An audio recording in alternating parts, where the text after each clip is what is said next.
We do have new CNN reporting in new body cam video obtained by CNN that reveals the treacherous conditions faced by migrants smuggled into the United States.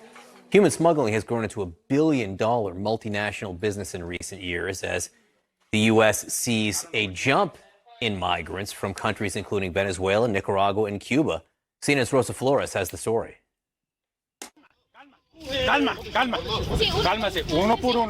This is what human smuggling looks like. Migrants gasping for air in this 2015 case, or a trailer. Can anybody stand up? Covered in wailing humans in this 2017 case. 10 people died, authorities say. I don't know which one next. Just pick one and I'll help you up. A similar scene unfolded in June when 53 people died in San Antonio in a tractor trailer. That was the worst smuggling disaster in U.S. history. Craig Larrabee is the acting special agent in charge with Homeland Security investigations in San Antonio, the arm of DHS that investigates human smuggling, and says migrants have more than death to fear. The extortion, the assaults, physical assaults, sexual assaults, they're real. Armas, pistolas.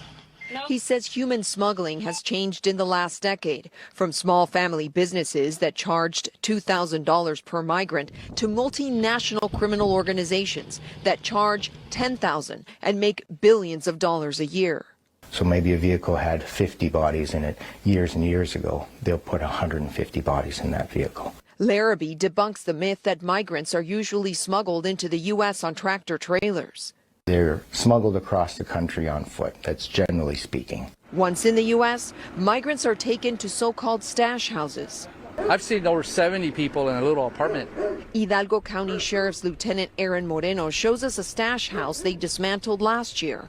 The windows of the small home, clues. Smugglers tried to hide 37 people inside. This is a tactic. You put aluminum foil and or cardboard so nobody can see inside. So they can't see outside. From those stash houses, Un momento. migrants are packed in travel trailers. You're under arrest for human smuggling. In the trunks of cars, toolboxes, vans, and other vehicles that are sometimes locked shut, like this one last week. Okay. That had to be pried open by law enforcement. The drivers sometimes get thousands of dollars per migrant, according to these TikTok videos used by the Mexican cartels and provided to CNN by Texas Department of Public Safety. Why would the cartels pay drivers so much? They're trying to pass this checkpoint right here. There are Border Patrol checkpoints in South Texas that those drivers have to go through, sometimes with human cargo.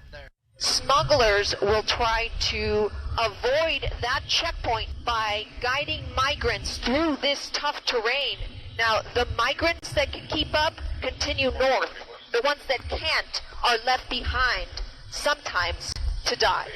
Migrant deaths so far this year, a record nearly 750, a number already exceeding last year's total of 557. The alleged driver in the deadly June tractor trailer tragedy in San Antonio apparently went through a checkpoint near Laredo. He has pleaded not guilty. It's unclear if the migrants were already on board. While Larrabee says a lot has changed in the business of human smuggling, one thing is constant. Can you stand? Yes. Come on. Smugglers have no regard for human life. In April, the Biden administration launched an effort to disrupt and dismantle human smuggling organizations. So far, nearly 5,000 individuals have been arrested in the United States and across the region. Now, just last week, 8 individuals were arrested, and they allegedly smuggled hundreds, if not thousands, of people in brutal conditions.